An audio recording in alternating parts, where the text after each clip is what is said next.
Today, I'm going to talk about UV protective filters. I'm going to talk about when I think it's a good idea to use them and when you absolutely shouldn't use them. I'll also share some tips and tricks for working with Kase's amazing 112mm magnetic filters, as well as a really cool new hood that improves on Nikon's HB97.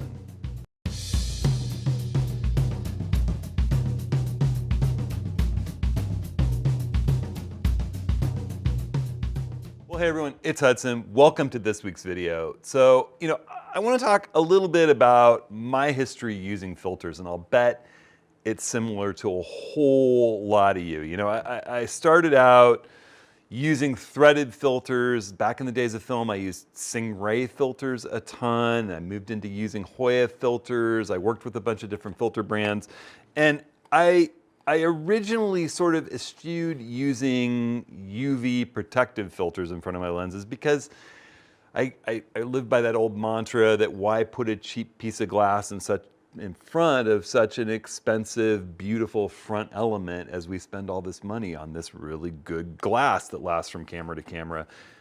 And then working in rough conditions with my camera slung, front element of my lens bounced into a rock, the lens cap popped off, and I scratched a really expensive front element. And I found myself working in rougher and rougher conditions, blowing salt water, blowing sand. I love to photograph kiteboarding and wind sports. I love to photograph wave action at the coast, right up close, long exposures. Those kinds of hazards can really be dangerous to your lens, as well as just hiking around with a camera slung, working in sort of shoot-about conditions. And so I started threading UV filters to the front of my lenses and buying creative filters like neutral density filters or polarizers or night filters in the largest lens size that I needed and adapting those filters, but keeping a UV filter in front of my lens just for protective purposes when knocking around or working in rough conditions. And I hear a lot of people when I talk about the Kase magnetic filter system saying, well, could I just thread the magnetic adapter into my UV filter on the front of my lens and just work with the magnetic filters out in front of the glass and the UV glass lens? And that's possible, but there are also times when I absolutely don't want to have a UV protective filter in front of my lens. And that's the minute I put another filter there. A UV filter is really just there to keep something bad from happening to your lens and to keep your lens in pristine condition for that moment when you're really going to craft that special photo. You get on the tripod, the sun is setting, the scene is magnificent, the clouds are setting up. I pull my UV filter off. I have a perfectly clean front element set up on my tripod. I'm unlikely to bounce it into a rock, unless, again, I'm working in blowing sand or, with wave action and salt water could blow up and mess up those beautiful coatings on the front element of my lens. In those conditions, yes, I probably will keep my UV filter out in front of my lens. But these days, I more often than not will be using a magnetic one, and it's super simple to just pop off before putting that magnetic creative filter, the UV filter, or the polarizer, or the neutral density, or the night filter out in front. And the minute that I put that specialized filter in front of my lens, I don't need to be protecting the front element anymore. That job is being done by the new filter. And I have a perfectly clean, protected piece of glass in my front element. This filter, the UV filter, I really consider like a second lens cap. It really, for me, is knock around snapshot shooting, protecting the camera in really rough conditions, and it comes off the minute I'm crafting something on the tripod or working for a sun star. If you have any kind of dirt or fingerprints or dust on your UV filter and you're stopping down the lens to capture a sun star image, just that little sun peeking over the ridge, any of those contaminants, oils, dirt, dust on that filter will cause all kinds of little spots and specks to mess up your sunstar image. If you take that filter off and have a perfectly clean front element, you'll get a much nicer sunstar. And just in general, those times when you're crafting the magnificent special image, take the UV filter off. Those times when you're putting a creative filter on, take the UV filter off, all right? And that's one of the things that I love magnetic filters for, is it's so easy to switch and swap. There have been so many times in the past when I was working with threaded filters where, oops, it gets cross-threaded or stuck, or against some of the lenses that I work with, like my 70-200 or 100-400, it's a little bit smaller than the edge of the lens and you're trying to get your finger in there, it's a little recessed, it's hard to get out, the light's changing, it's a pain to get those filters off and on, and stacking threaded filters leads to vignetting and all kinds of other issues.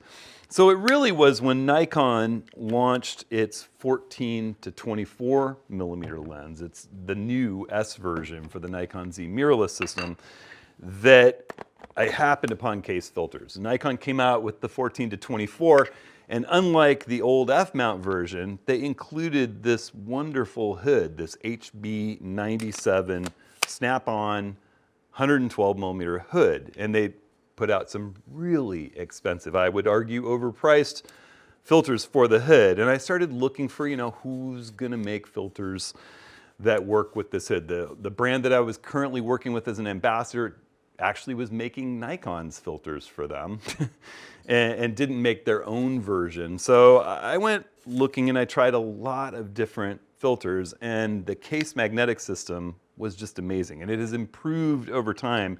Now we have the Revolution filters, which are color-coded and extremely strong magnetic.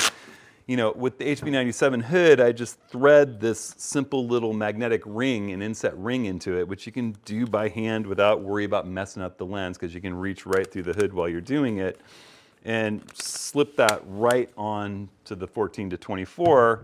And in this case, I have all these nice thin color-coded filters. I have a UV filter, a polarizer, a 3/6 10-stop neutral density, and a night filter. And just slipping them out and locking them in works just as easily as that. Well, you say, well, how do you work with big 112 millimeter filters? They're very thin and light, but how do you work with those with lenses that don't accept the HB97 hood?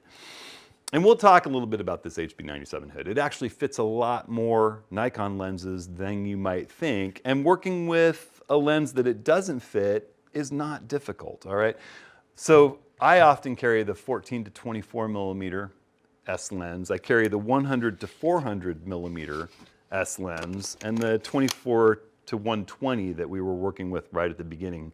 And if I'm working with my 100-400, I'll put the hood on there. These days, these lenses have such amazing multi-coatings, and the elements are designed so well, and the nanocrystal coatings really avoid flare and ghosting. I can shoot straight into the sun with these new Nikon S lenses when it's low on the horizon without worrying about ghosting and flare. So the hood is really less about ghosting and flare, except in some maybe very specialized studio situations with intense lights, which you could flag a different way.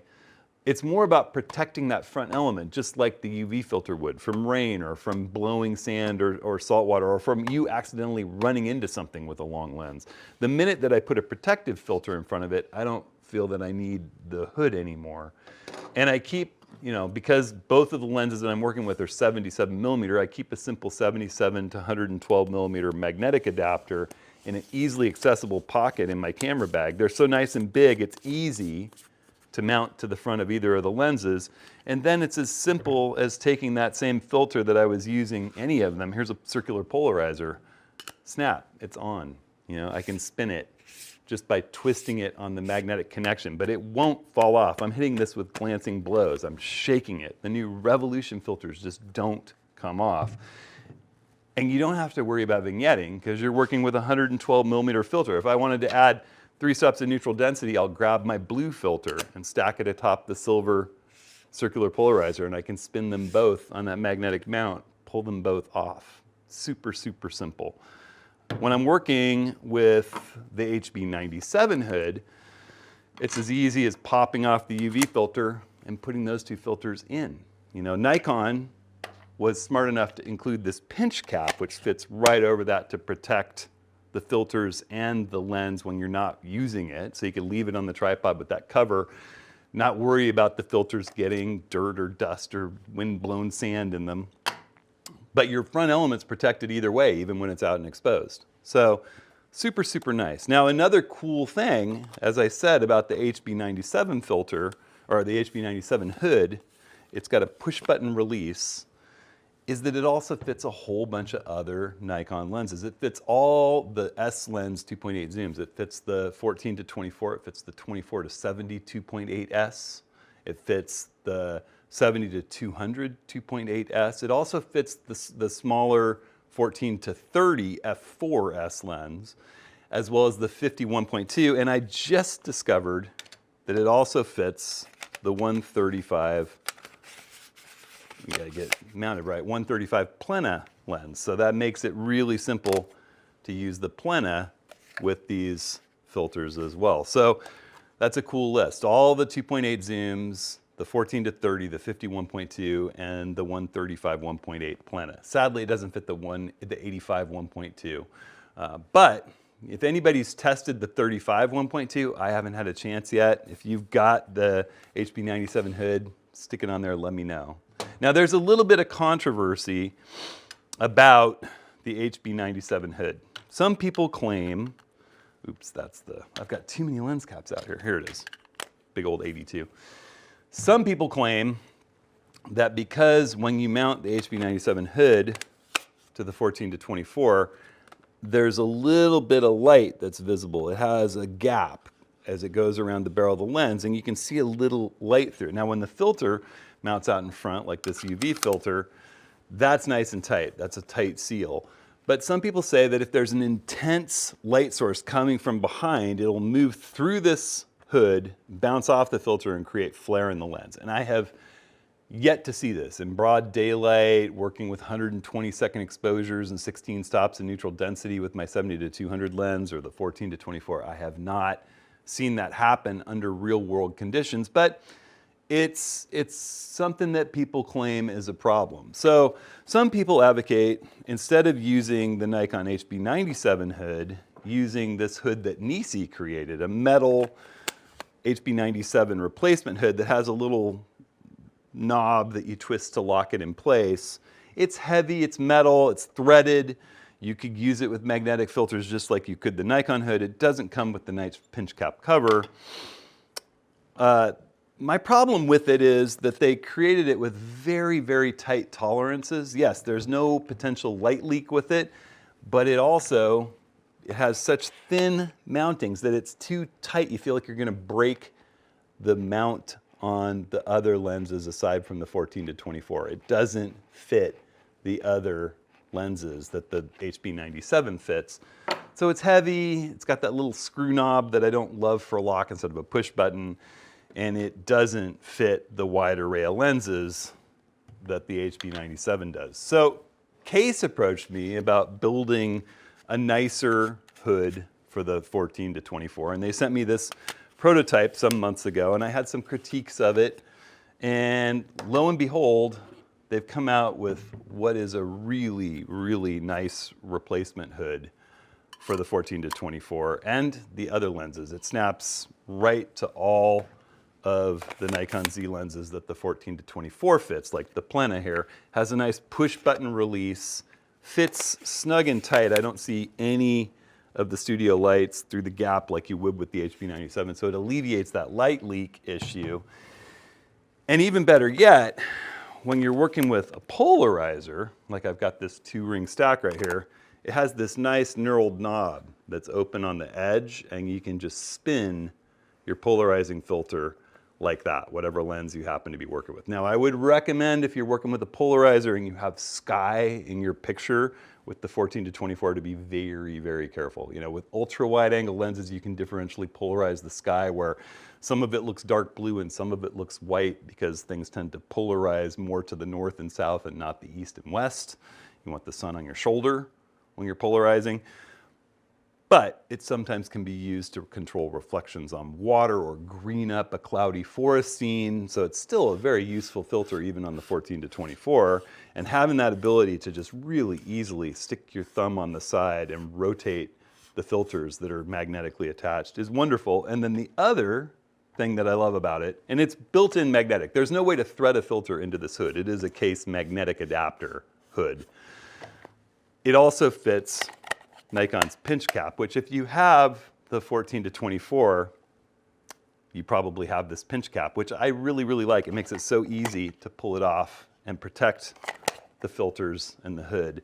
You know, as opposed to the magnetic cap, which is great. You can use a Kase 112 millimeter magnetic cap, but when you take it off, it's hard not to pull the filters off with it. And then you wind up saying, well, I want this filter and not that. And, you know, having that pinch cap, I just really like the pinch cap. And I like the fact that the Nikon pinch cap fits it. So that leaves you in a scenario where, you know, you could have your UV filter, take the polarizer off here, or a polarizer. Let's say you had a polarizer.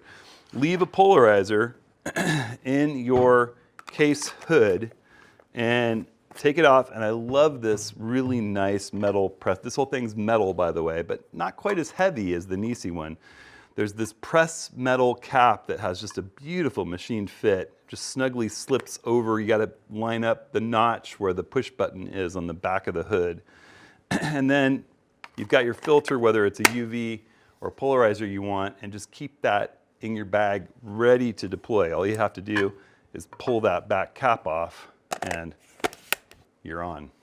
So I think this is actually a better mousetrap than the Nikon hood. It's really, really nice. It's $100, but if you have the 14 to 24, that's a small percentage of the cost of that lens. So this is what I'm taking to Death Valley. When you watch this, I will be hitting the road or close to hitting the road. Actually, I'll be in Death Valley when you watch this, when this video goes live. And I'll be working exclusively with 112 millimeters filters with the Nikon Z9 in Death Valley and Joshua Tree. So I love it. You don't have to worry about vignetting. You can stack as many filters as you want in front of any lens that you want. And I do really, really like the new Kase 112 millimeter hood. All right, everybody. So anything that I've talked about in this video, you can just hit the video's full description. You click the title or show more, and I'll have links to some of the cool stuff I've been talking about. You can also just run over to my website, hudsonhenry.com, and you can find the gear button, leads you to filters. You know, click right here. It'll take you over there to the filters page. And I'm always happy to answer any questions anybody has about any of this stuff. You know, all these videos really are driven by email questions that I get or comments on the YouTube channel, and I welcome all of that discussion because it really shows me where I need to focus on. And these hoods are in my store. So if you want one, let me know. I've got a limited supply of them, but we'll be getting more. So thanks, everybody. I hope you're all staying safe, staying creative, and we'll see you next week.